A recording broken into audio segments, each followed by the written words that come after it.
nos oye bien? Sí. ¿Sí? Bien, pues creo que podemos empezar el acto. Bueno, muchas gracias, Luisa, por estar con nosotros aquí en Salamanca.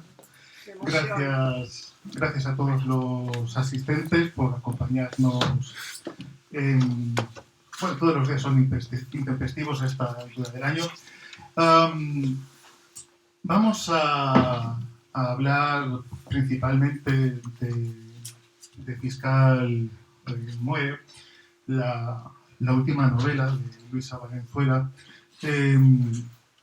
que por cierto, y creo que esto es importante que lo tengamos en cuenta, tenéis la oportunidad única en España de comprar aquí en Letras Corsarias. Esto no es una exageración. Si no la compráis hoy, con los ejemplares que quedan, no sabemos cuándo la vais a poder volver a comprar, porque son quizá estas... Así que si necesitan 3, se van a tener que esperar. Supongo que son estas secuelas todavía de la época en la que estamos, con los retrasos de todas las cosas que tienen que venir desde un poquito lejos. Yo simplemente me voy a permitir hacer una panorámica muy superficial de unas cosas, algunas cuestiones que pueden ser interesantes para que hablemos de la novela, porque también es cierto que una de las cuestiones más afortunadas de tener a alguien como Luisa Valenzuela sentada al lado es que no necesita que yo haga ninguna presentación, casi tendría que estar justificándome por estar yo aquí, ¿no? A ese respecto solo puedo decir que muchas gracias a Letras, a Rafa, por supuesto, y a todo el equipo, y a Paqui, que tuvo la generosidad de cederme un puesto que es suyo. Fiscal Muere es una novela que creo que resulta muy interesante, pero lógicamente hay un contexto que aquí, quizá en España, no conocemos mucho, que es ese fiscal que sobrevuela, lógicamente, todo el libro, que no llega a ser nombrado específicamente en ningún momento, pero que todo lector argentino sabe perfectamente de quién se está hablando, del contexto que sobrevuela la novela, muchas veces en un momento muy reciente, muy post-pandémico o todavía pandémico, no se sabe.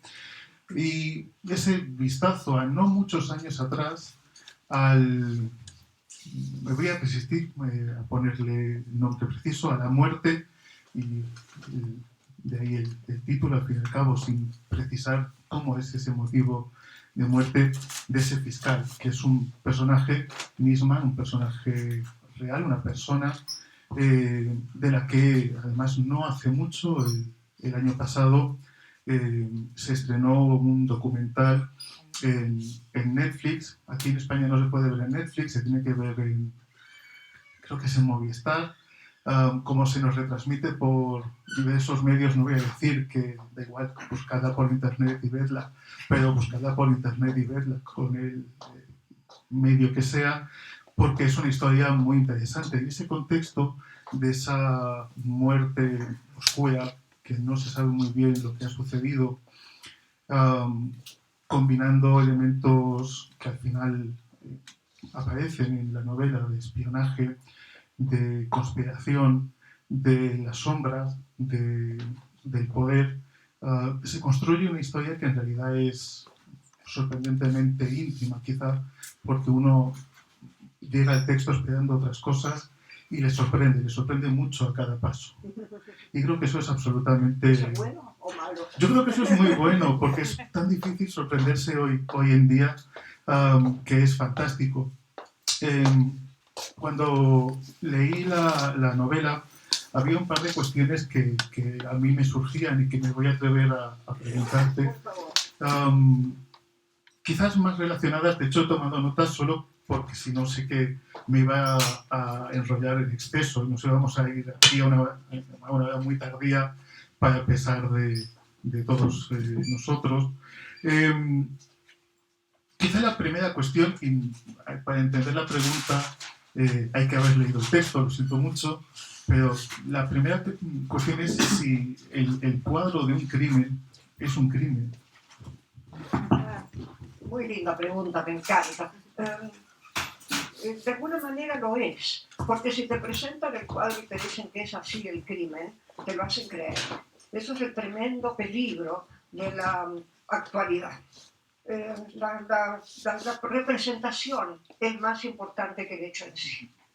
Entonces, si te presentan el cuadro diciendo que este tema de este fiscal es un tema político muy importante, aparece en el documental de Netflix, lo explica muy bien, y se inclina peligrosamente, sobre todo todos los primeros capítulos, primeros episodios, hacia el asesinato, y fue un suicidio. A mí no me cabe la menor duda que se usó para inculpar al gobierno de ese momento y derrotarlo en las elecciones que estaban próximas a suceder. Después les cuento más de eso. Pero entonces eso que viene a ser el cuadro que plantaron, de hecho hay una anécdota muy graciosa que es a partir de la cual escribo el libro. No es una anécdota, es una realidad. Primero quiero agradecerte muchísimo, Daniel, quiero agradecer muchísimo a Letras Corsarias, a Paqui Noguerola, a Salamanca mismo. Es la primera vez que yo salgo durante 2 años de pandemia, un poco menos. Así que estoy muy feliz de estar acá, más en esta bellísima librería, esta mañana en la extraordinaria aula magna. En fin, de golpe mi vida se ha abierto totalmente. Pero en el encierro aparece el fiscal. Y tanto es así que el libro no lo tienen porque salió hace muy poco, se fue un poco atrasando, pero además yo lo cambié por otro libro que tenía la editorial a punto de sacar y escribí en el 2020. Y de golpe apareció esta historia, me pareció muy de golpe esta explicación de cómo puede haber muerto este fiscal, que ustedes por supuesto leerán desesperadamente y tendrán que aguantar hasta las últimas páginas para llegar a eso. Pero el tema es que esto pasa en el 2015, cuando van a venir las elecciones gubernamentales y la presidenta tenía un candidato de un gobierno de centro izquierda. A mí me gustaba mucho. Y entonces llega este fiscal que estaba investigando todo un atentado muy tremendo contra una central judía. Primero fue la embajada de Israel y después esta central judía que era la AMIA. Y este atentado, y estaban distorsionando la investigación. Y venía muy jugada hacia acusar a Irán. Pero no era cierto, no era cierto, no era seguro, era probable. Entonces había hecho un memorándum para ir a poder Irán no quería mandar no quería mandar a Argentina los sospechosos. Entonces había un memorándum que se hizo, que después no se efectivizó en el Congreso, para poder ir a Irán a buscar a estos 2 personajes que tenían las alertas rojas de Interpol. Entonces el fiscal, que había estado, se descubre después, ¿no? Y la derecha, la extrema derecha no lo cree, que había estado investigando y siendo pagado por servicios para acusar a Irán, ir distorsionando. Toda esta investigación fue muy falseada. Llega de golpe, en un momento que no se lo esperaba, cuando él estaba en Europa con su hija festejando los 15 años de su hija, vuelve para acusar a la presidenta de levantar las alertas rojas, de exculpar a Irán y del memorándum. Es una complicación muy grande y una gran acusación, pero muy floja de pruebas. Y el tipo se vino volando, tenía un pasaje de 1 semana, iba a ir y volverse a Europa y olvidarse del asunto y seguir el viaje de cumpleaños de la hija. Pero vienen unas diputadas de la oposición e insisten que vaya al Congreso. El Congreso está cerrado en la feria tribunalicia, pero se lo van a abrir.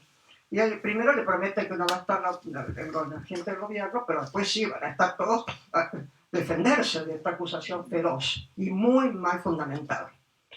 Y en ese interín, cuando está por ir el lunes al Congreso, aparece muerto el domingo. En un baño cerrado, atrapado con su propio cuerpo. Y pusieron en un departamento que hubo que llamar al cerrajero para entrar la madre que tenía la llave y estaba trabado por dentro. Era el misterio del cuarto amarillo, que ustedes no habrán leído porque es una vieja novela de misterios de Gastón Leroux. Después te dejo. Y entonces todo esto se queda así y todos los jueces que leen la acusación dicen que no se sostiene, que no es cierto, pero las alertas rojas no fueron levantadas, etcétera, etcétera, pero sigue acusando al gobierno de haberlo matado. Es como de tirarle un muerto, ¿no? Entonces 2 años después, en el 17, ya ganó la oposición, ya ganó la extrema derecha, ya tenemos neoliberalismo en Argentina, hacen esta maravillosa escena que ahí es el cuadro del crimen, que deciden, esto está muerto en el baño, ¿no? De unos apartamentos lujosísimos, unas torres en el barrio más caro y elegante de Buenos Aires. El tipo gastaba como loco y tenía mucha plata, después se descubre que tenía mucha plata negra en Estados Unidos, fue muy comprado, aparentemente. Bueno, el hecho es que 2 años después en Gendarmería, ya con el otro gobierno, arman una maqueta del baño de donde murió el fiscal, porque el apartamento ya estaba rentado a otra gente, ya el baño había cambiado totalmente. Arman una maqueta siguiendo las fotos, las manchas de sangre, todo, y deciden que había 2 hombres ahí adentro, que lo drogaron. Deciden todo el cuadro del crimen que la gente, mucha gente lo cree, muy inverosímil.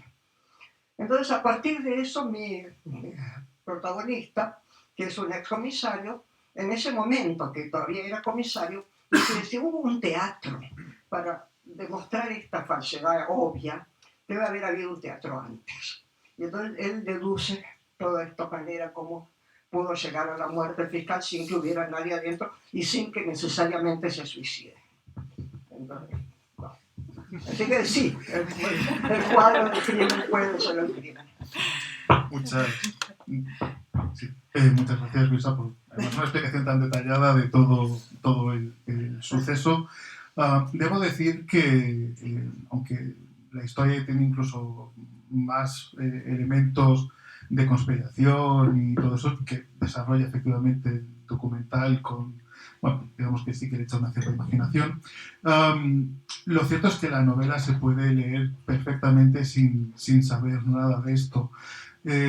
Sucede, sin embargo, que, y me parece muy interesante que empiece además con una cita de Xanadu, de Nelson, que lógicamente establece unas relaciones hipertextuales necesarias con la realidad, que en este caso enriquecen y alimentan tanto la experiencia lectora, si se conoce de antes, como la reflexión posterior sobre el libro, ¿no? Sí, ya que hemos hablado un poquito de ese personaje principal, estamos hablando de un detective jubilado que además vamos a conocer mucho sobre él, vamos a tener un proceso de introspección y una retrospectiva vital muy interesante.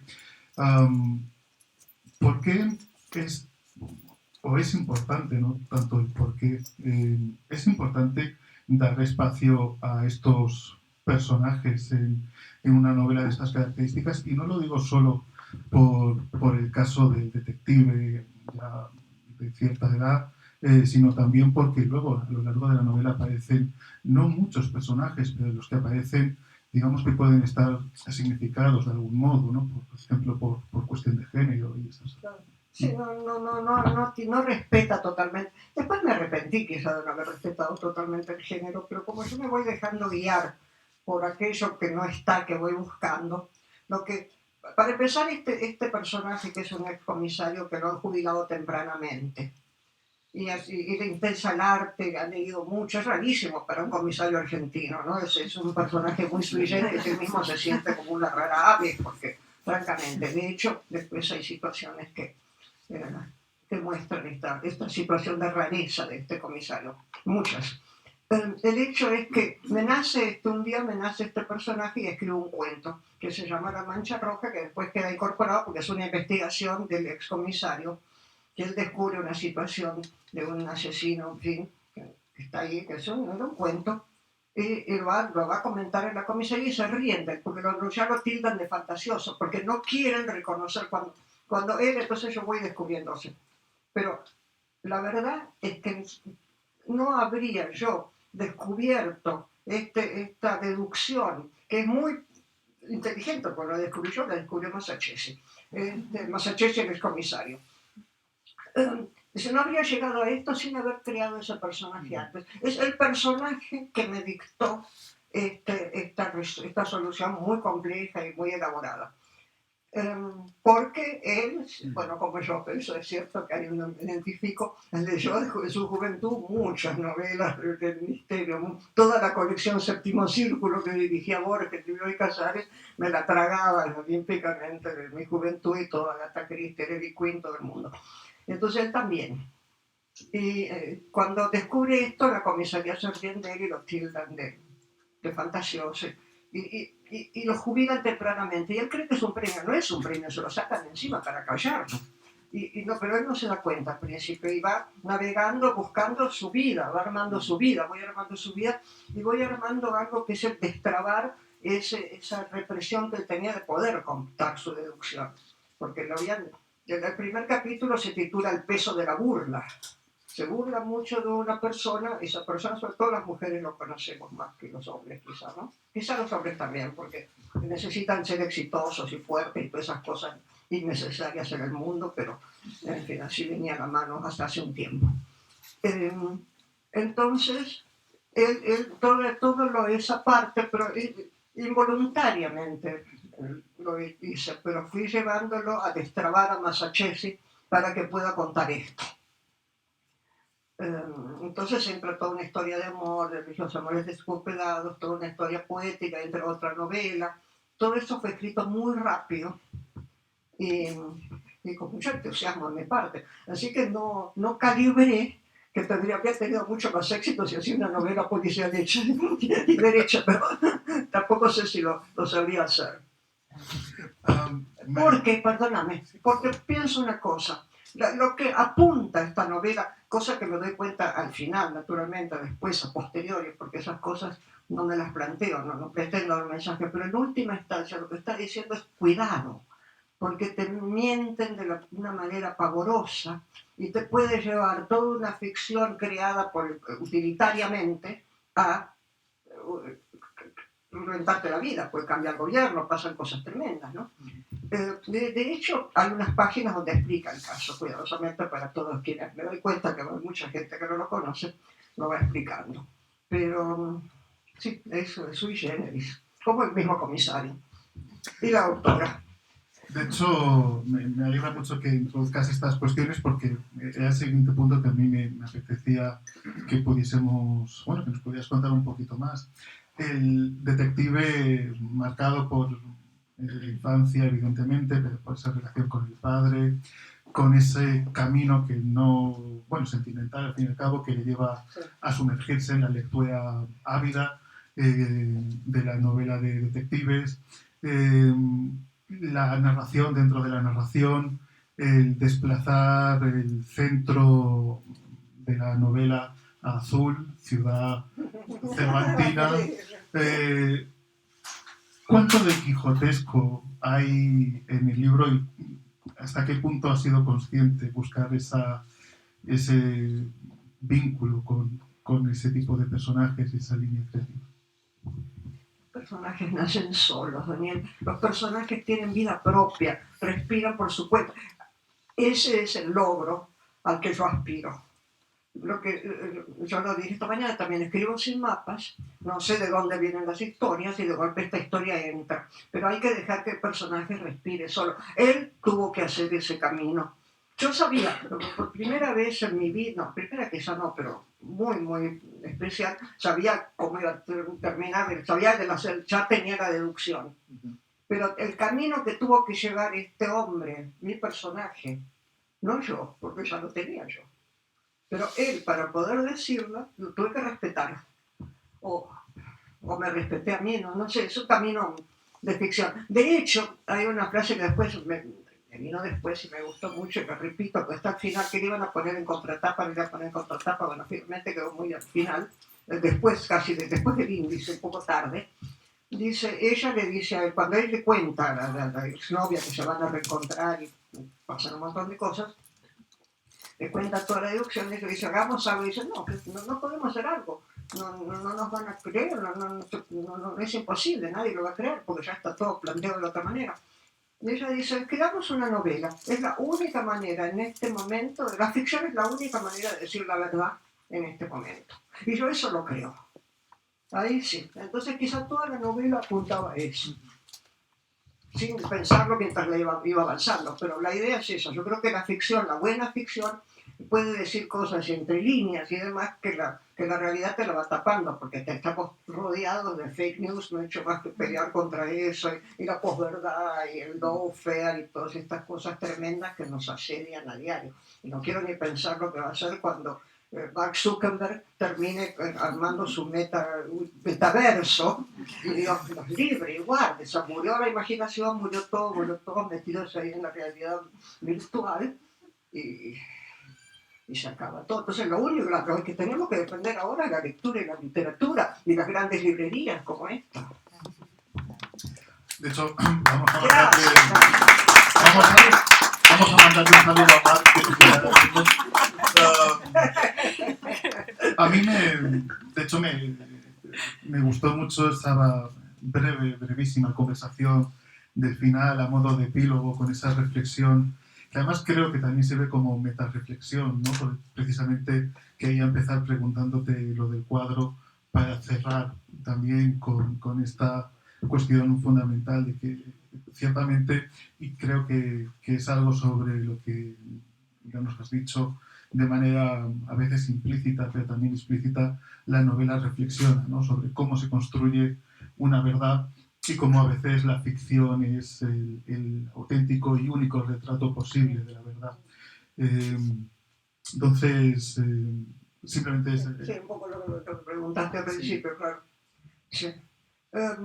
¿Estás haciendo una pregunta o no estás haciendo una afirmación? Bueno, era una afirmación que solo pretendía pedirte que nos hicieras quizá una última reflexión sobre esa cuestión precisamente que has apuntado al principio sobre la importancia de construir una ficción a partir de un hecho real como este, y sobre todo cuando tú no te posicionas en esta versión que se crea aquí de los hechos.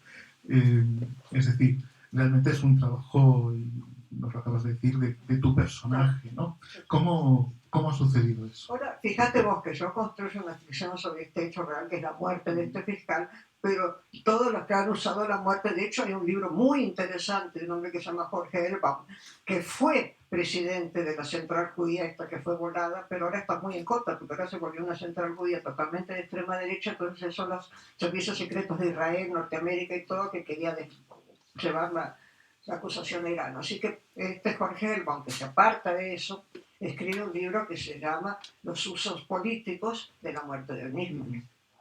Y sí, porque es una cosa... Entonces la ficción ya estaba creada de antemano, no la creé yo. Crearon ellos la ficción del asesinato. Es una ficción enorme, complejísima. Y entonces el suicidio, que es lo lógico, pero te ponen un poco de trabas, este tipo tan narcisista, ¿cómo se va a suicidar? ¿Por qué no se van a suicidar un narcisista? Justamente por eso. Porque sabía la debilidad de su acusación, sabía la debilidad de su alegato. Entonces, y además le habían prometido pruebas, bueno, es toda una complicación enorme que aparece un poco en el libro. El hecho es que el tipo estaba acorralado porque tenía que ir al Congreso a defender lo indefendible. Y se le caía, se le desmoronaba toda la vida, pues estaban a punto de echarlo, por eso vino antes, porque estaban cambiando todo este sistema. El hecho es que ¿dónde estaba yo? En realidad, claro, tomas la teoría de la conspiración. La teoría de la conspiración. Entonces, de golpe se arma toda esta enorme ficción de la muerte, del asesinato, y está de un lado el suicidio y del otro el asesinato. Son dos polos opuestos y es muy difícil convencer. Lo tremendo de todo este momento que estamos viviendo, entre otras cosas, y es cosa de las redes sociales, es que cuando estás firme en una convicción y esas cosas que pasan, que te cuentan, te reafirman esa convicción, aceptas todo, no cuestionas. Entonces no sos capaz de moverte del lugar y decir, bueno, quizá esto no es tan así, lo otro, bueno, a mí me gusta esto, pero bueno, esto sucedió que no está dentro de lo que me gusta, pero ¿qué le vamos a hacer? La realidad es bastante más compleja de lo que yo quisiera. De hecho lo es. Pero no, la gente se queda ahí firme, puedes demostrar cosas que están firmes, y eso sí, esa ficción tremenda. Entonces yo logré una tercera posición, que no es ni suicidio ni asesinato. Bueno, asesinato lo es, pero no presencial. No presencial, es una Pero manera de... ¿estamos seguros de contar esto? No, un spoiler. Pero digamos que es una tercera posición. Entonces, pero sí quiero decir mi frase. Sí, por favor, déjame un pequeño spoiler. Sí, pero pequeño. Total, no estamos acá, no somos comerciantes. Sí, pero ustedes la compran porque es muy lindo toda la historia. Hay toda otra novela dentro que estamos en un suspenso absoluto de cómo escribir una novela sin saber de qué se trata. Ustedes aprenderán muchísimo de literatura leyendo este excelente novela. Bueno, ahora puedo decir. Este es el fiscal Samanisma, que no lo nombro para que no me hagan un juicio, pero ha sido nombrado por todos lados. El hecho es que hay un libro que se llama ¿Quién mató a Nisman? Y ese libro se va de un periodista muy hábil, muy inteligente, que estudió todos los legajos, los alegatos, todo lo que quedaba, y llega a la conclusión de, bueno, del suicidio absolutamente. Entonces acaba diciendo, ¿quién mató a Nisman? Nisman mató a Nisman. Entonces yo digo, ¿puedo decirlo? Nisman mató a Nisman contra su voluntad. Sí, pero contra su voluntad. Entonces ustedes van a leer para ver cómo se consigue ese milagro. Sí, señor. Fantástico. Yo estoy muy orgullosa de esa deducción. Confieso seriamente, ya que me desperté una mañana y estaba todo esto ahí, como no venido del sueño, porque no había soñado otra cosa, no tenía nada que haber venido de ese trasfondo mental donde se cocinan las historias. Y todo estaba ahí, y me sentí muy sorprendida, muy interesada, pero era porque yo había creado Massachusetts, era la historia de Massachusetts. Sí. Muchísimas. Entonces le debía, pagué una deuda. Vos me preguntaste al principio, y ahora sé, ahora tengo la respuesta a aquello, pero valía la pena, era importante contar toda su vida. Sí, porque se lo debía. Pues el tipo me regala esa deducción, entonces yo le hice el honor de mostrar lo sensible que es él, ¿no? Es un hombre sumamente querible, es un hombre muy sensible, a pesar de ser un excomisario. A pesar de haber sido un comisario, ser un excomisario ya lo redime un poco. Muchísimas gracias, Luisa. Antes de pasar al turno de preguntas para que tengáis la oportunidad de participar, preguntar o aportar lo que queráis, solo me gustaría decir que quizá esta es una fantástica novela policíaca a la que jamás le pondría la etiqueta de novela policíaca. Y eso me parece que es absolutamente fantástico en todos los términos posibles. Si alguien quiere participar, por favor, creo que tenemos una oportunidad magnífica de conversar unos minutos con Luisa, así que, por favor, tenemos una mano levantada. Te voy a acercar mi micrófono para que... Venid acá adelante y decir... Sí, yo acerco el micrófono para que ella pueda... A ver. Hola, muchísimas gracias. Acabo de decir que no es una novela policíaca o que no debería recibir esa etiqueta. ¿Cree usted que es, o la calificaría usted a esta novela y otras novelas suyas de novelas políticas? ¿Hace usted literatura política? Entonces, esa es una pregunta, y otra tiene que ver con el judaísmo y el antisemitismo en Argentina, porque al fin y al cabo el fiscal estaba investigando un atentado antisemítico. Entonces, esas dos preguntas. Gracias. La cuestión de la etiqueta, yo creo que sí que es una novela policíaca. Lo es de alguna manera, un poco sui generis, que es lo que yo siempre me salgo un poco de los esquemas. De todos modos, me acojo a una frase de Todorov que decía que la ficción, la novela, es la única elemento, la única cosa que cada espécimen debe modificar la especie. Entonces, de golpe, es un espécimen de novela policíaca. No digo que modifique la especie, pero bueno, se sale un poco del marco riguroso. Eso por un lado. Y la novela política sí acepto. Yo creo que de algún lugar todas mis novelas son políticas. Siempre, porque siempre hay algo que late detrás que decir.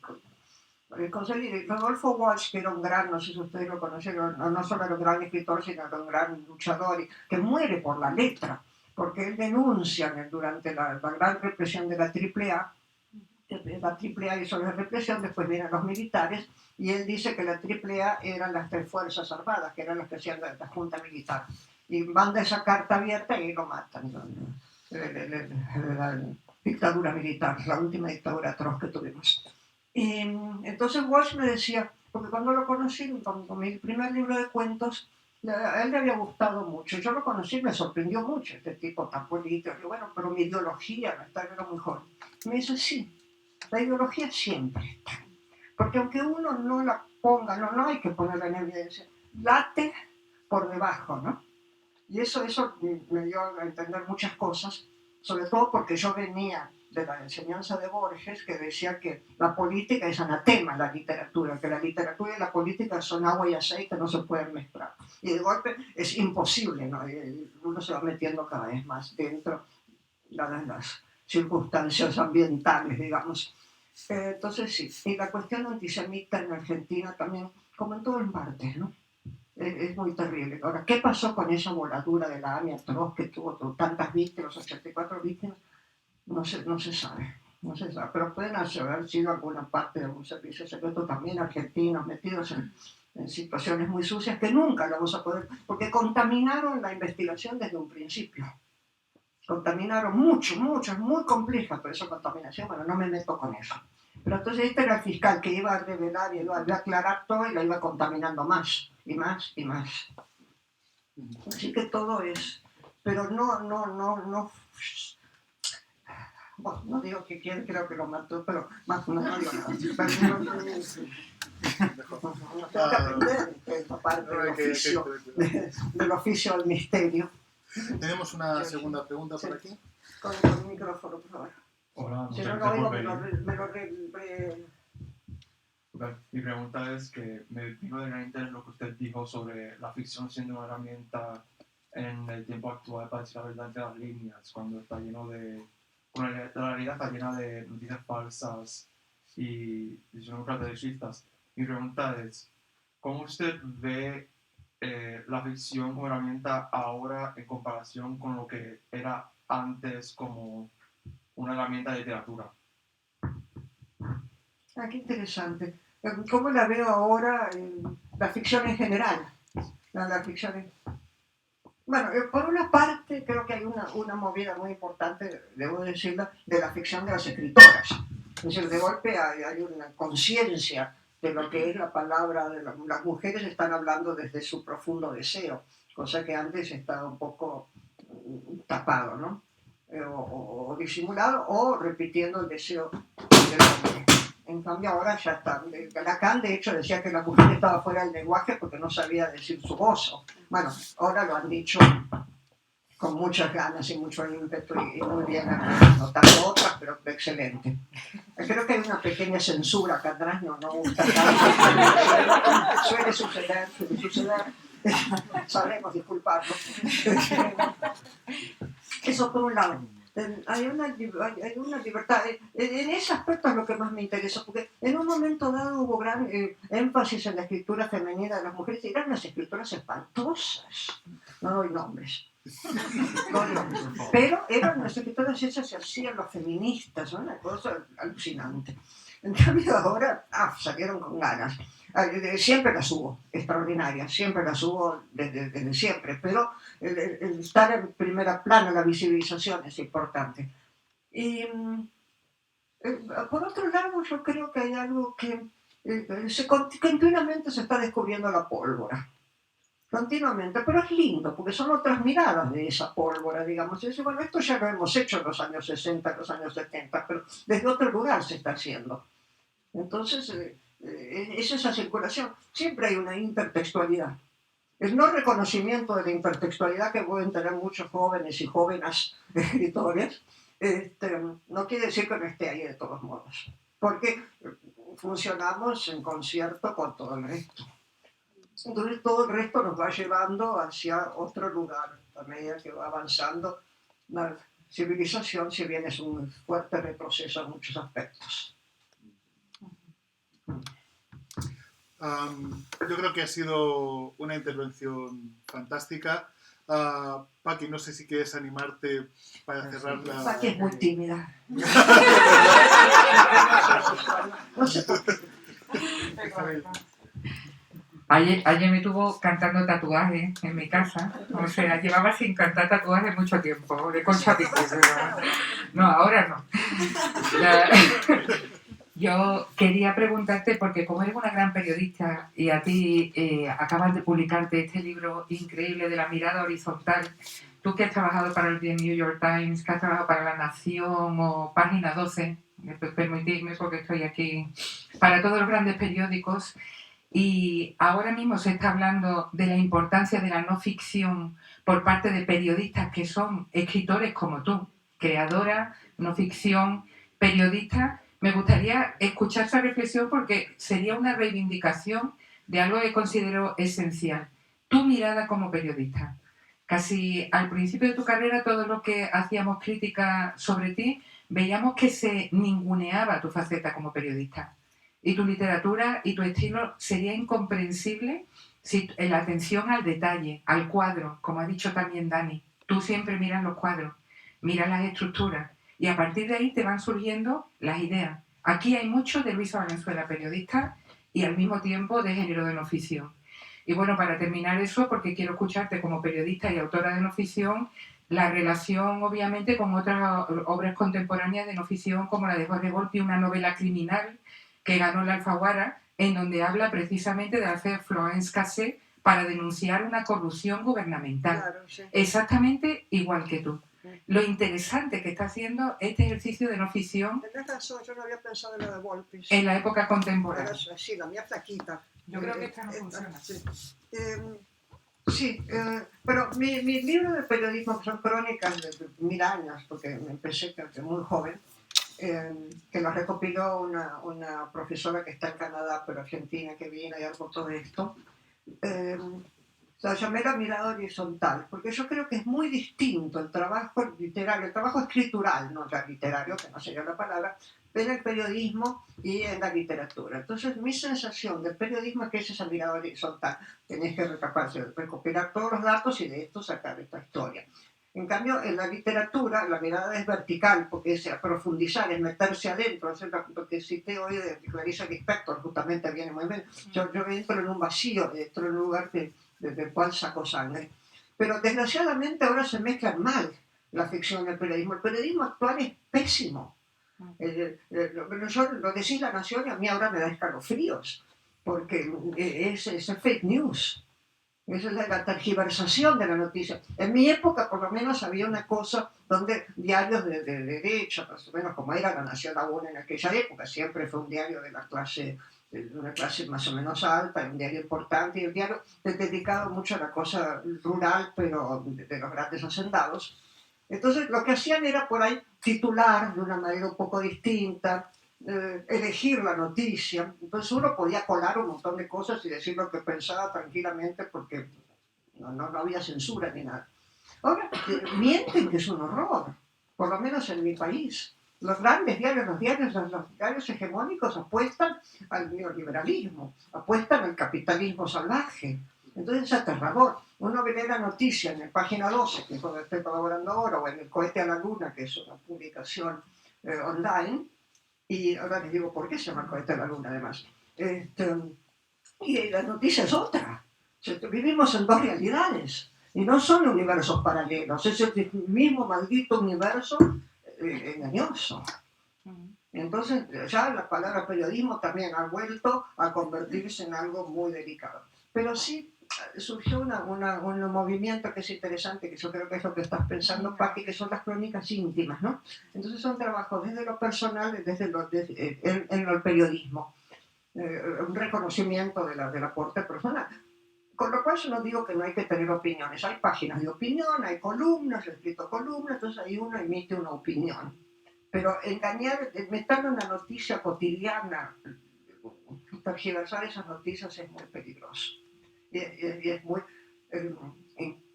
incomodante. Yo por eso insisto tanto en la lectura literaria, porque te enseña a leer entre líneas, te enseña a leer lo que no está, lo que está latiendo por debajo. Y entonces ahí uno ve en esas crónicas periodistas por ahí las cosas que te están tratando de pintar con otros colores. Pero sí, a mí el periodismo me abrió un mundo, no hay duda. Y a veces me doy cuenta cómo uso, porque tuve un gran maestro, etcétera, que ya lo he contado muchas veces, que era Ambrosio Vecino, que era un hombre, era mi jefe en La Nación. Yo trabajé de planta en un suplemento que por suerte nadie le daba mucha importancia, porque había el gran suplemento literario del Diario de la Nación y el Diario de la Nación, y había este suplemento gráfico, que era lo que después fue una revista, en el que estábamos nosotros, que había que escribir, por lo pronto muy comprimido, con mucha información muy comprimida, así que me aprendí la síntesis, aprendí a trabajar con eso. Y él era un hombre que salía del profesorado de letras, profesorado que quería seguir mi comisario Masachesi, y el papá no lo dejó. El papá casi no lo mata, lo quería mandar al colegio militar, entonces por eso eligió la Academia de Policía para transar y querer ser detective. El hecho es que este hombre que fue mi jefe era un hombre absolutamente riguroso en la cuestión de redacción y gramática y demás, cosas que el periodismo no necesariamente lo es, y cada vez menos. Entonces yo tuve una escuela muy buena, y cada tanto entra esa habilidad de captar las cosas rápidamente y transformarlas. Pero ahí sí las puedo transformar en ficciones, o sea, no es algo que no habría hecho en el periodismo ni hice, jamás. Creo, espero. Y la idea de Piglia también, ¿no? Que el escritor es un detective.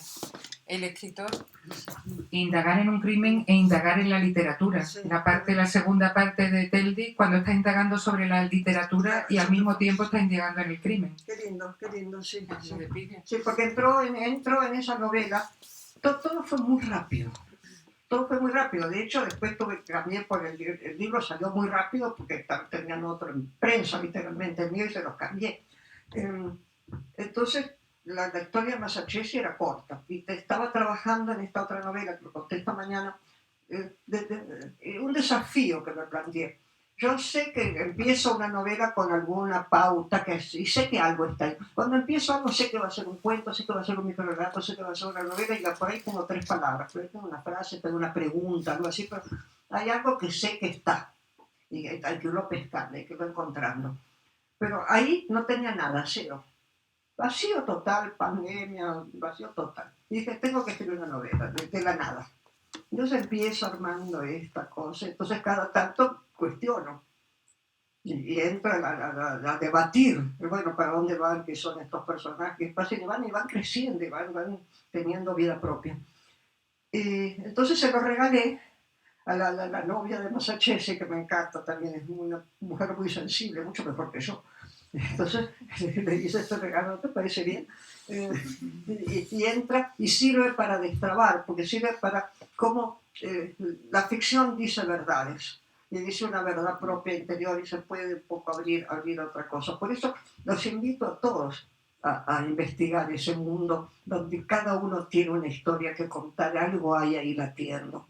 Y entonces a la mañana cuando se despiertan, toman un papelito, toman su celular, toman lo que sea donde hacen notas y empiezan a escribir lo que va saliendo. Y a ver qué pasa. Y después me cuentan.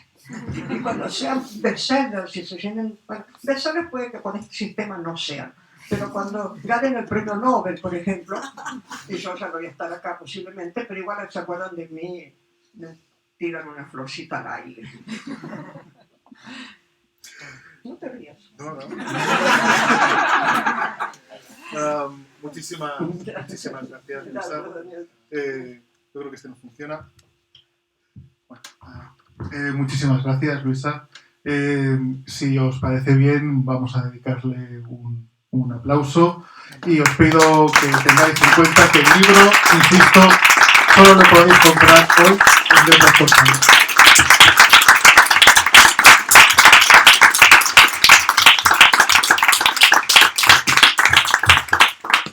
Ahora ya que